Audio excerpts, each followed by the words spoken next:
नमस्कार बच्चों, आज की इस वीडियो में हम बात करेंगे ब्रिटिश मंत्रिमंडल की विशेषताओं के बारे में।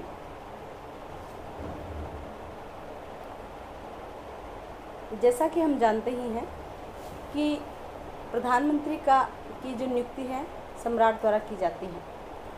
सम्राट बहुमत प्राप्त दल के नेता को प्रधानमंत्री पद पर नियुक्त करता है और उसके पश्चात जो प्रधानमंत्री हैं अपने लिए मंत्रिमंडल का चयन करता है।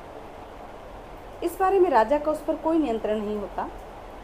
प्रधानमंत्री मंत्रिमंडल का निर्माण करते समय ये ध्यान रखता है कि दल के महत्वपूर्ण राजनीतिज्ञ, विशेषज्ञ और जो विभिन्न वर्गों के हितों का प्रतिनिधित्व करने वाले व्यक्ति हैं वो सब उनको मंत्रिमंडल में स्थान मिल जाए।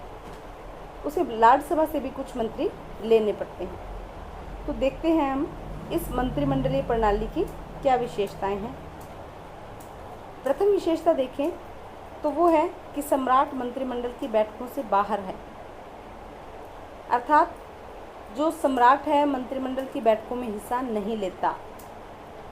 सम्राट द्वारा प्रधानमंत्री को नियुक्त किया जाता है और प्रधानमंत्री द्वारा नियुक्त मंत्रिमंडल है उसी को सम्राट अपना मंत्रिमंडल नियुक्त कर देता है और उसकी अध्यक्षता भी प्रधानमंत्री के द्वारा ही की जाती है।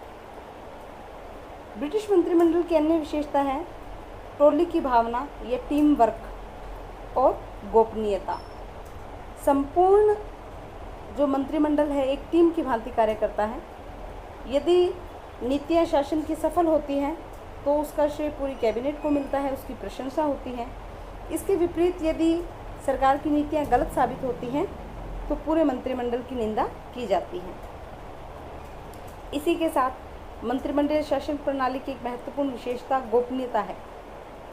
मंत्रिमंडल की बैठक में सब सदस्य इस बात के लिए स्वतंत्र होते हैं कि वे अपने अपने विचारों को पूर्ण स्वतंत्रता के साथ रख सकें, किंतु एक बार किसी बात का निर्णय हो जाने के पश्चात उनके लिए आवश्यक है कि सार्वजनिक रूप से वे केवल उन्हीं बातों को कहें जो मंत्रिमंडल के निर्णयों के अनुकूल हों। इसके साथ ही प्रधानमंत्री का नेतृत्व होना भी इसकी एक विशेषता है। यद्यपि प्रधानमंत्री सभी मंत्रियों के समानुपाती हैं, उसके अधिकार भी समान हैं, फिर भी प्रधानमंत्री का स्थान विशिष्ट होता है। सब मंत्रियों में उसे प्रमुख समझा जाता है और अन्य मंत्री उसकी बात का सम्मान करते हैं। अपने बराबर वालों में प्रथम होता है।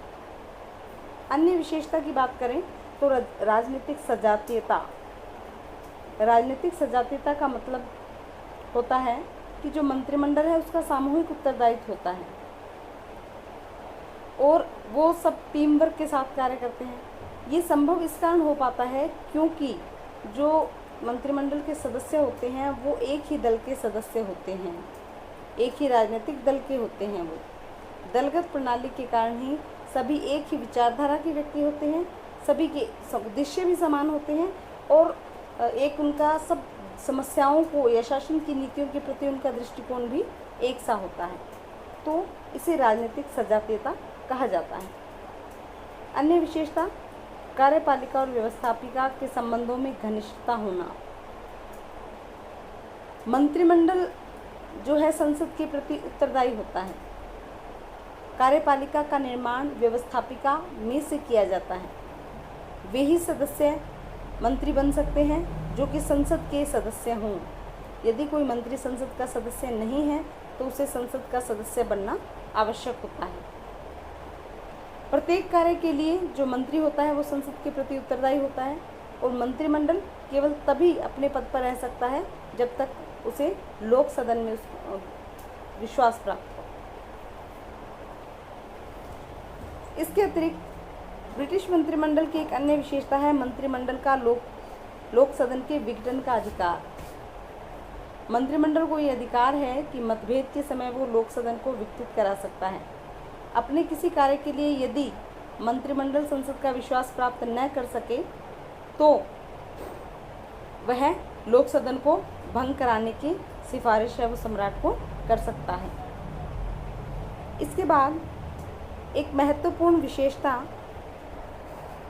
मंत्रिमंडलीय प्रणाली की है वो है मंत्रिमंडलीय उत्तरदायित्व। मंत्रिमंडलीय उत्तरदायित्व है ये 3 प्रकार का होता है। वैधानिक उत्तरदायित्व, अंतर मंत्रिमंडलीय उत्तरदायित्व और संसद के प्रति या राजनीतिक उत्तरदायित्व। वैधानिक उत्तरदायित्व का अर्थ है राजा के प्रति उत्तरदायित्व, क्योंकि राजा इंग्लैंड के संविधान का संवैधानिक प्रधान है, अतः सभी मंत्रिमंडल के सदस्य हैं वो अपने समस्त कार्यों के लिए उसके प्रति उत्तरदायी होते हैं। अंतर मंत्रिमंडलीय उत्तरदायित्व का अर्थ होता है कि राजा के प्रति उत्तरदायी होने के साथ साथ मंत्रिपरिषद के सदस्य एक दूसरे के प्रति भी उत्तरदायी होते हैं। संसद के प्रति उत्तरदायी अथवा राजनीतिक उत्तरदायित्व का अर्थ है कि ये जो राजनीतिक उत्तरदायित्व है वही वास्तविक उत्तरदायित्व है।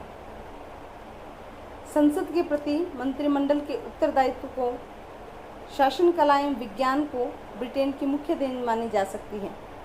राजनीतिक या संसदीय उत्तरदायित्व का अर्थ है कि यदि मंत्रिपरिषद कॉमन सभा का विश्वास खो देती है तो उसे त्यागपत्र देना होगा, अर्थात कोई भी मंत्रिपरिषद केवल तब तक ही शासन संभाल सकती है, शासन कर सकती है जब तक कि उसे संसद का विश्वास प्राप्त हो।